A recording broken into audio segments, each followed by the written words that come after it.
हेल' लोगोफोर नेचार publication YouTube चेनेलाव साफ्रोमखौबो बरायबाय। बे समाव नोंथांमोननि सिगाङाव सुंथाब खौरांफोर होनो लानाय जादों माखासे। दा बे बेलायाव हादरनि रायजोनि आसाम बा आरो बर'नि गोबां जानो हागौ नोंथांमोना नायलांबानो जाबाय। फार्स्टआव नुनो मोननाय जागोन जे बलिउडनि आरोबाव सासे सोद्रोमानि देहायाव COVID-19 पजिटिभ मोननाय जादों होनदों आरो बे खेबाव मालाइका आर'रा बिथांखौ कर'नाया गाग्लोबदों होननानै बिथाङा गावनो टुइट खालामनानै फोसावनानै होदों। नोंथांमोनहा नायना लानो हानाय जागोन, स्क्रिनशट खालामनानै होनाय जादों नोंथांमोननिसिम। बेनिफ्राय नुनो मोननाय जागोन नेक्स्टआव जे भारतनि देरहासार मोनसे समबारखालि भारतआ हाइपारसनिक टेक्न'लजिखौ जाफुंसारनानै आनजाद नायनो हादों आरो मुलुगनि गेजेरावनो ब्रैथि हादर हिसाबै हाइपारसनिक मिसाइल क्लाबाव जयेन जानो हाबाय। भारतनि सिगां बेयाव USA, रासिया आरो चीन हादरफोराल' बाहागो लानो हानाय जादोंमोन।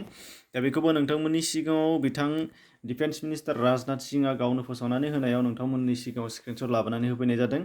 बेनि बेलायाव नुनो मोननाय जागोन नेक्स्टआव धेमाजि जिल्लायाव साख्रि ओंखारनायनि खौरां।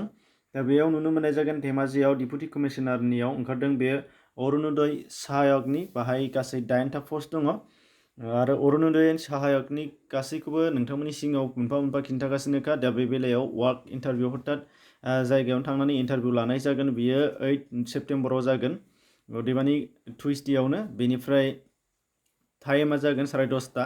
बेनिफ्राय दङ 15,000 फिक्स जागोन बियो। बेनिफ्राय नोंथांमोना नुनो मोननाय जागोन 18निफ्राय 35 इयार्स बाहाय एजनि लिमिट दङ आरो बाहाय ग्रेजुवेट नांगोन जों जायखिजाया स्ट्रिमनियानो जानो हागोन एप्लिकेन्टआ। बेनिफ्राय नोंथांमोनहा बेखौ स्क्रिनशट खालामनानै नायनानै लादो। बेनिफ्राय नेक्स्टआव नुनो मोननाय जागोन नेक्स्टआव जे दिल्लीनि सा सोनाब ओनसोलाव हादोर गेजेरारि उदखारि हान्जा बाबर कालसा इन्टारनेशनेलनि 2 सोद्रोमाफोर हमनो हादों होनदों आरो बिसोरजों लोगोसे गोबां हाथियारफोरबो बोखांनो हानाय जादों होननानै नोंथांमोना नुनो मोननाय बादि ANI खौरां बिजोङाव फोसावनानै होनाय जादों। स्क्रिनशट नोंथांमोननि सिगाङाव लाबोना होदों। बेनिफ्राय नुनो मोननाय जादों उत्तर प्रदेशनि आग्रायाव थानाय मोनसे केमिकेल फेक्टरियाव अर नांदों होनदों आरो जोबोद गिख्रंथाव अर जोंदों, जायखौ खोमोरनायाव फायार ब्रिगेड एबा अर खोमोरग्रा बिथांमोनहाबो गोब्राब जादों होनदों, खोमोरनो नाजानो हायाखै। बेनिफ्राय बे जाथायनि गुदियाव माब्रैहाय जाखो माखो बेफोरखौ दासिम हमथ'नो हानाय जायाखै होननानै खौरां बिजोङाव नुनो मोननाय जादों। बेनिफ्राय नुनो मोनगोन नोंथांमोना साख्रिनि रादाब। बे बेलायावहाय साख्रिनि रादाबनि बेलायाव नुनो मोननाय जागोन हेल्थ डिपार्टमेन्टनि, अदेबानि director of health service Assam बेहाय दङ। बाव मा दं नोंथांमोना नायदो बाहाय फारि फारियै।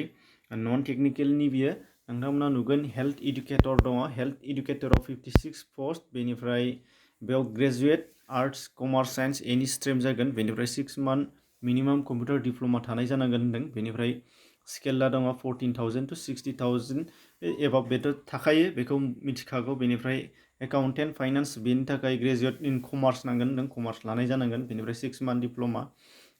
बेनिफ्राय नाम्बार 3आव दङ statistical assistant, graduate with statistical नङाबा इक'नमिक्स होनदों। बेनिफ्राय 6 मान्थ कम्पिउटार डिप्ल'मा 6 मान्थ। बेनिफ्राय एकाउन्ट एसिस्टेन्ट काम केसियार बेबो कमार्स लानाय जानांगोन, ग्रेजुवेट कमार्स। जुनियर एसिस्टेन्ट अर LDA बाहाय जायखिजाया स्ट्रिमानो जागोन, कमार्स आर्ट्स बाहाय 60 पस्ट। बेनिफ्राय स्टेटिस्टिकेल क्लार्क बेयाव आर्ट्स कमार्स साइन्स जायखिजाया ग्रेजुवेट जानांगोन, 6 मान्थ कम्पिउटार डिप्ल'मा। बेफोर गासिबो स्ट'र किपाराव HSSLC हथात हायार सेकेन्डारि पास जाबानो जागोन। बाहाय 6 मान्थ कम्पिउटार डिप्ल'मा थानाय जानो नांगोन। एज लिमिट बेयो 18 to 45 years relaxation for ST plan. बेनिफ्राय एप्लिकेसन फिस गैया। दानिया बाहाय अनलाइन जागोन बेयो, अनलाइन आरो एडभार्टाइजमेन्ट बादियै एप्लाइ स्टार्टिंआ 10 सेप्तेम्बरनिफ्राय 24 सेप्तेम्बरसिम मिडनाइटसिम जागोन, हर गेजेरसिम सोलिगोन बियो। अनलाइननि अफिसियेल वेबसाइटखौ नोंथांमोना नायना लाब्लानो जाबाय। नै बेवहाय लिंक दङ www.dhs.assam.gov.in बेहाय नोंथांमोना सार्च खालामनानै नायबानो जागोन। बेनिफ्राय एप्लाइ लिंक मोनबाय बायोबा नोंथांमोना खालामना लाब्लानो जाबाय, दासान्दि गैथ'वा।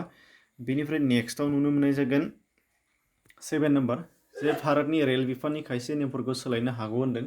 रेलनि सिं हथात रेल सिङाव आरो स्टेशनाव रां मागिनाय, फेग्रा बेसाद सोबनायाव जेल जानायनि सोलाय जुरिमाना होनांनो हासिगौ होनदों। मानोना इन्डियान रेलवे एक्ट 1989खौ एसे सोलाय सोल' खालामनायनि थाखाय मिरु सोरखारनिसिम आर'जलाइ होदों होननानै खौराङाव नुनो मोननाय जादों आरो जुदि बियो जायोबा उनावहाय जुरिमाना होनांनाय जानो हासिगौ होननानै बुंनाय जादों। दा बेखिनि एसेनोसै। गुबुन गुबुन खौरांफोरखौ जथायनानै नोंथांमोननि नेक्स्ट डेआव फोसावनाय जागोन। एसेनोसै, गोजोन्थों।